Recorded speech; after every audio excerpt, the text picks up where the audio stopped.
me start with a dangerous word in your question, stockpile. When people say stockpile gold, they're rarely talking about a rational portfolio allocation. They're usually talking about fear. Fear of inflation, fear of collapse, fear of war, fear of central banks printing away purchasing power, fear that something is coming, and gold is the only honest refuge. And I understand why that fear exists, because as we speak, gold is not behaving like a quiet commodity, it's behaving like a signal. In early January 2026, spot gold has been trading around the mid-$4,500 per ounce range. And the World Gold Council has highlighted how gold made repeated new all-time highs through 2024 and the first half of 2025. So the real question is not, is gold good? Gold is not good or bad. The real question is, what problem are you trying to solve? Protection, speculation, or control? Because gold can do one of those things very well and the others very poorly. Today, I'm going to show you how I would think about this, Soros-style, without romance, without panic, and without the fantasy that any asset can save you from bad decisions. And stay until the end, because I'll give you a simple framework, the gold decision matrix. 5 questions that tell you whether buying gold right now increases your optionality or increases your fragility. Let's begin. Welcome back to the podcast. Today's episode is it a good idea to stockpile gold at the moment? Quick disclaimer, this is educational content, not financial advice. I'm not your advisor, I don't know your personal situation, and gold, like every asset, can be used intelligently or destructively.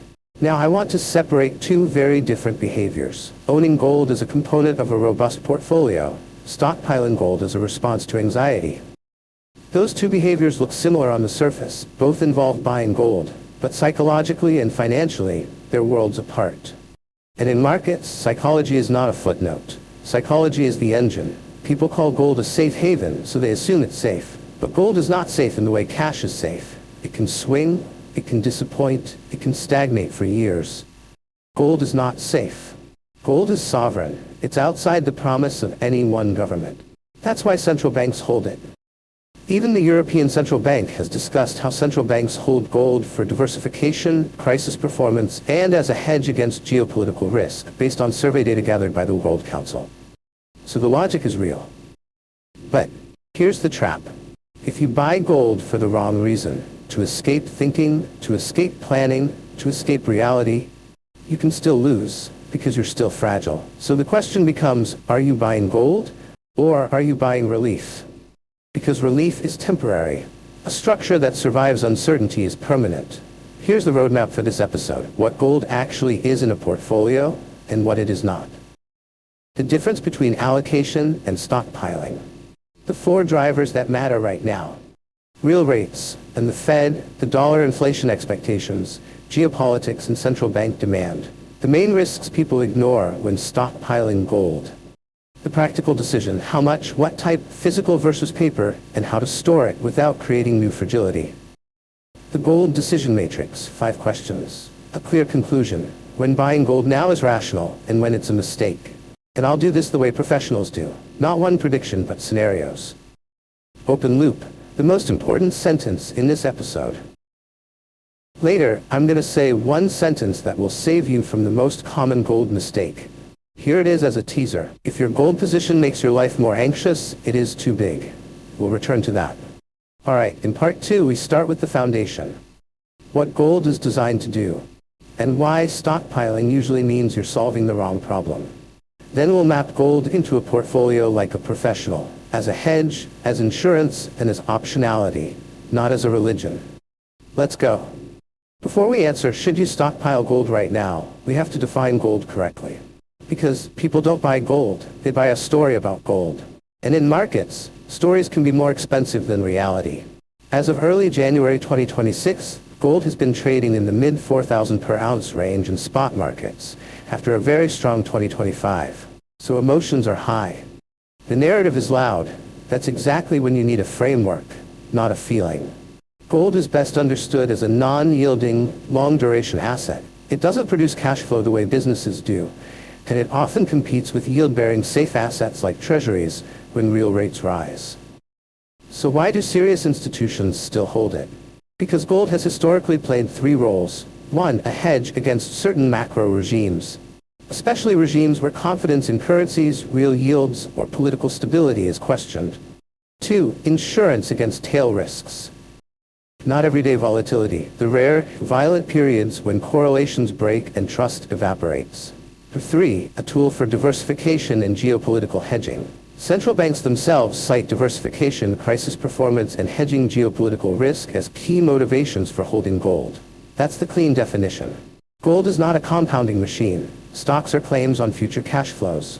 Businesses can reinvest, grow, innovate. Gold cannot. So if your plan is, I'll stockpile gold and get rich, you're confusing protection with growth. Gold can protect purchasing power in certain environments, but it's not designed to be your main engine of long-term wealth creation. This is where people make the first mistake. They treat gold like a religion instead of a tool. Now we reach the key distinction: allocation.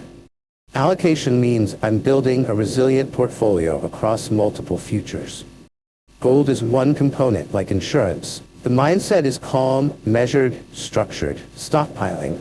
Stockpiling usually means I'm trying to escape uncertainty.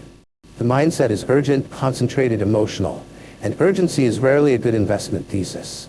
Here's the Soros-style truth. When you're desperate for certainty, you tend to oversize the position. Oversizing creates fragility. Fragility forces bad decisions. So I'll give you a rule that I use in every market, not just gold. If a position is helping you sleep, good. If it's making you obsess, it's too big. We're not going to make one prediction. We're going to map scenarios.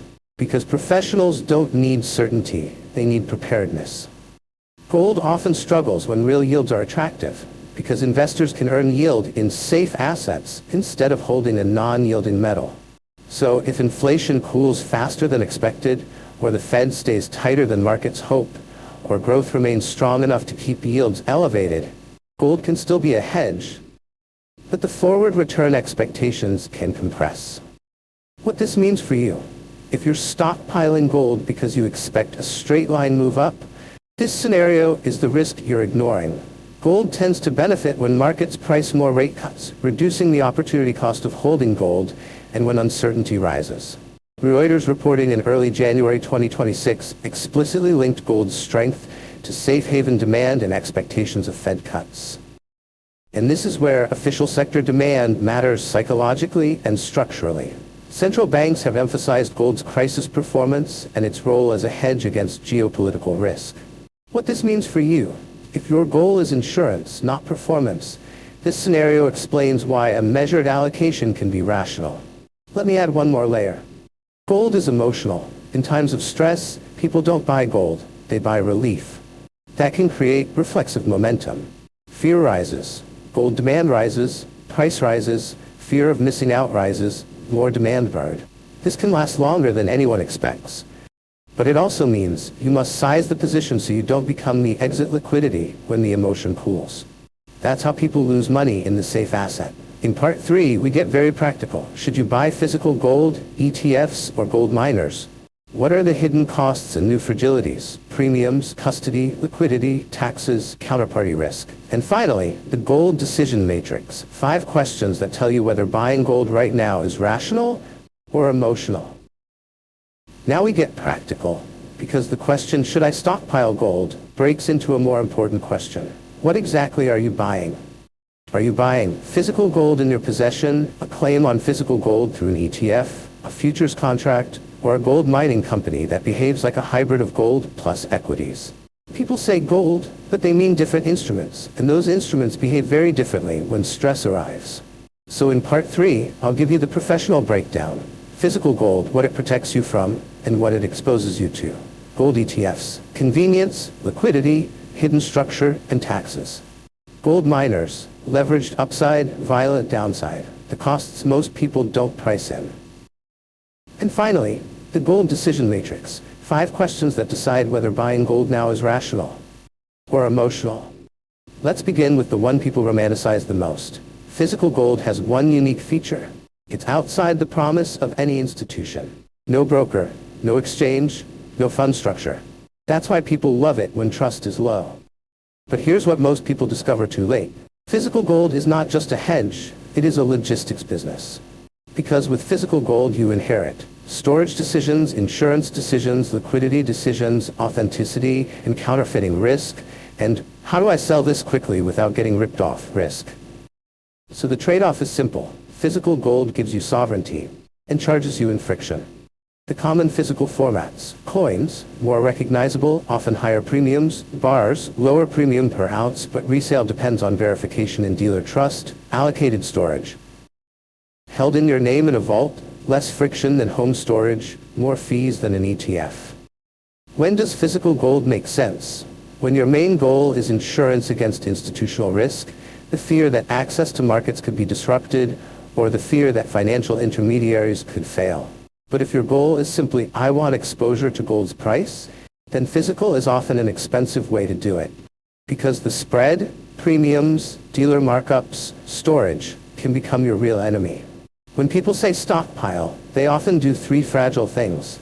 They overbuy relative to their total assets. They store it poorly. They have no plan for liquidity. Gold is supposed to reduce anxiety. If your gold creates more anxiety because you're hiding it, worried about theft, or unsure how to sell, you didn't buy safety, you bought stress. Gold ETFs exist for a reason. They remove the friction of physical gold. No safe, no transport, no authenticity questions. The World Gold Council has also emphasized that physically backed gold ETFs eliminate common physical frictions like storage, transfer, and authenticity concerns. And for many investors, the key advantage is liquidity. You can buy and sell in seconds in size at tight spreads. Costs: the fee you pay for convenience. Gold ETFs charge ongoing expenses. For example, SPDR Gold Shares GLD lists a gross expense ratio of 0.40%. That fee is the rent you pay to avoid storage, insurance, and logistics. Is it worth it? Often yes, if your goal is efficient exposure, not apocalypse preparation. With an ETF, you are not holding gold in your hand. You are holding shares in a structure designed to track gold. That structure can be excellent, but it is not the same thing as physical possession. For example, iShares notes that the iShares Gold Trust, IAU, is not registered under the Investment Company Act of 1940 and isn't subject to the same regulatory requirements as mutual funds or ETFs registered under that act. That doesn't mean it's bad. It means understand what you own. Professional rule: if you can't explain the structure, don't oversize the position. Some people worry that gold ETFs lend out their gold. The World Gold Council has stated that US-listed physically backed gold ETFs, including major products like GLD and IAU, do not lend their gold. Again, not a reason to worship ETFs, just a reason to be precise instead of paranoid. Here's a detail that surprises many people. Under US rules, gains on gold bullion and certain physically backed gold products can be taxed as collectibles at a higher maximum rate than typical long-term capital gains. GLD's own FAQ notes that under current law, gains from the sale of a collectible, including gold bullion, held for more than 1 year are taxed at a maximum rate of 28% for individuals. This is jurisdiction specific. But the principle is universal. Gold is not only price risk, it can also be tax and structure risk. So stockpiling without understanding taxes is another form of fragility. Now, gold miners. Miners are not gold. Miners are businesses. That means management risk, cost inflation, geopolitical risk, financing risk, operational risk, and equity market risk. The attraction is leverage.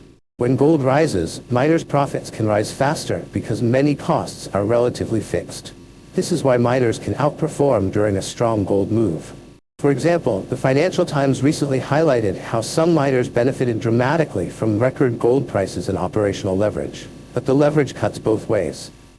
Barron's noted that miners can fall much more sharply than gold itself during pullbacks, and that periods of miner outperformance have often been followed by reversals.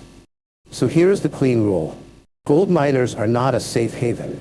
They are a high volatility expression of the gold theme. If you want insurance, miners are usually the wrong tool. If you want upside speculation, miners can be the right tool. If you size them like risk, not like safety. Let's expose the invisible costs, because this is where stockpiling becomes irrational.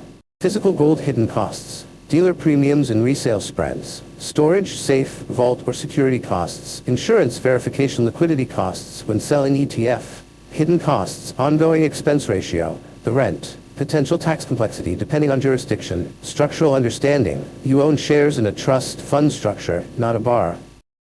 Miners' hidden costs. Business risk and equity drawdowns cost inflation and operational surprises, geopolitical and regulatory risk. So the question, is gold good, is incomplete. The better question is, which gold exposure matches my goal without adding new fragility? Now I'll give you the decision tool. If you answer these 5 questions honestly, your decision becomes obvious. 1. What problem am I solving?